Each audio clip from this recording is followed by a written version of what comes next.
गणनायकाय गणदैवताय गणाध्यक्षाय धीमहि गुणशरीराय ఓం శ్రీ గురుమాత పాదపద్మములకు హృదయపూర్వక నమస్కారములు. అందరికీ వందనములు. నా పేరు పుట్టా శారదా పురుషోత్తం.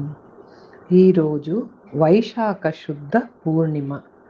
ఈ దినము మనము అమ్మగారు రచించిన బ్రహ్మైక్య ధ్యానానుభవాలు అను గ్రంథము ఆవిష్కరణ మహోత్సవాన్ని భక్తి శ్రద్ధలతో పండుగలాగా ఆనందంగా జరుపుకున్నాము. ఇక నా గురించి అమ్మగారి వద్దకు రాకముందు గురువు కోసం చాలా తపించినాను. ఎక్కడికి వెళ్ళినా నా సంశయాలు తీరక ప్రశ్నలుగానే మిగిలిపోయేవి. ఈశ్వరానుగ్రహంతో బాలక్క మరియు ప్రతాప్ ద్వారా నేను అమ్మగారి వద్దకు చేరినాను. అమ్మగారిని చూడగానే నాలో ఏదో తెలియని స్పందన. నాకు తెలియకుండానే ఆనంద బాష్పాలు పొంగి పొర్లాయి. ఇవి ఎన్నో జన్మల అనుబంధం అనిపించింది. సద్గురువు మన జీవితంలో అడుగు పెట్టారంటే మన జీవితము ధన్యమైనట్లే. జీవితంలో దేనినైనా వదలవచ్చు కానీ సద్గురువుతో సాంగత్యాన్ని, సత్సంగాన్ని వదలవద్దు అంటుంది శాస్త్రం. నేను సత్సంగానికి మొదలు వచ్చినప్పుడు త్రిపుర రహస్యం చదువుతున్నారు. అప్పుడు ధ్యానం గురించిన అనేక విషయాలు అర్థమయ్యాయి. మన ధ్యానము మనోనిగ్రహాధీనము కాకూడదు అనే సత్యాన్ని తెలుసుకున్నాను. 2006 నుండి నేను సత్సంగానికి వచ్చాను. అమ్మ తమ అనుభవాన్ని డైరీల రూపంలో రాసుకున్నారు. అవి నాకు చాలా సహకరించాయి. రోజు నేను వాటిని పారాయణంలాగా వదలకుండా చదివి అర్థం చేసుకున్నాను. సాధకులకు ఇవి చాలా ఉపయోగపడతాయి. అసలైన ధ్యానం అంటే ఏమిటి అని అర్థమవుతూ వచ్చింది. నిరంతరము మనము సహజ స్థితిలో ఉండాలని అర్థమైంది.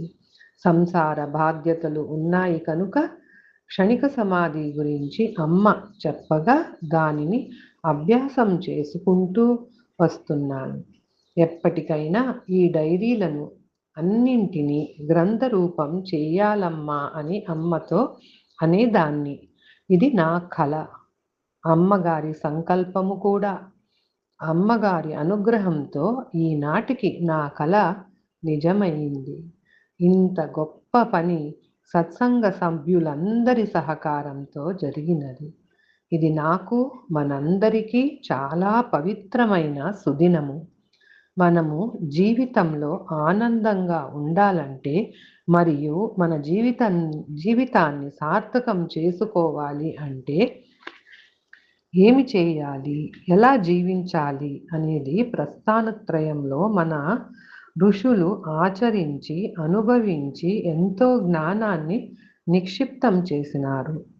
ప్రస్థానత్రయం అంటే భగవద్గీత, ఉపనిషత్తులు, బ్రహ్మసూత్రములు.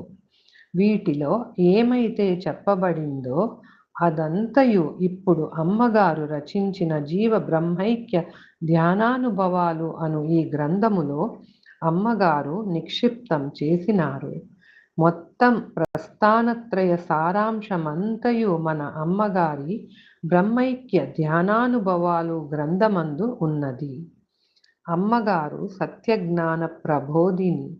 అమ్మగారు అందించిన ఈ జ్ఞానధారను వింటూ, చదువుతూ, మననం చేస్తూ ఎన్నో జన్మల కృషి ఫలితంగా ప్రాప్తించిన ఈ మానవ జన్మను సార్థకం చేసుకొని ఆనందంగా, సంతోషంగా జీవన్ముక్తిని పొందాలని అమ్మగారి ఇచ్చ. జీవితంలో ఎన్ని కష్ట నష్టాలు, సుఖ దుఃఖాలు ఉన్నను, మనస్పర్ధలు వచ్చినప్పటికీ వాటిని సహృదయంతో వదిలేసి రాగద్వేషాలకు అతీతంగా జీవించాలని మన గురువు గారి బోధ. మనకు ఎలాగైతే జ్ఞానాన్ని, పవిత్ర ప్రేమను అందించారో మనము కూడా ఆ మార్గంలో నడిచే శక్తిని ఆ పరమాత్మ మనకు ప్రసాదించుగాక. అందరిలో పరమాత్మను దర్శించాలన్నదే అమ్మ ఆశయము. మనము కూడా మన ప్రజ్ఞాస్థితిని ఎంతో ఉన్నతంగా పెంచుకోవాలనేదే కదా మన అమ్మగారి కోరిక. ఆ అకుంఠిత దీక్షతో అమ్మ చెప్పిన మార్గాన్ని అనుసరిస్తూ అందరము నేను నాది అనకుండా మనము మనది అన్న వసుదైక కుటుంబంలాగా స్నేహభావంతో ఉంటూ మన గమ్యమైన పరమాత్మ స్థితిని చేరుకోవాలి. ఈశ్వరానుగ్రహము మరియు అమ్మగారి ఆశీర్వాదముతో అందుకుంటాము. ఇదే మనము అమ్మకు ఇచ్చే గురు దక్షిణ. గురు సేవ వినా నిర్వాణ నహి.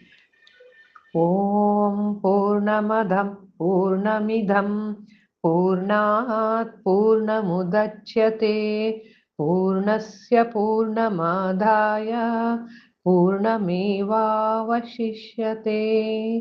సర్వం శ్రీ గురుచరణార్పణమస్తు. ఓం శాంతి శాంతి శాంతి.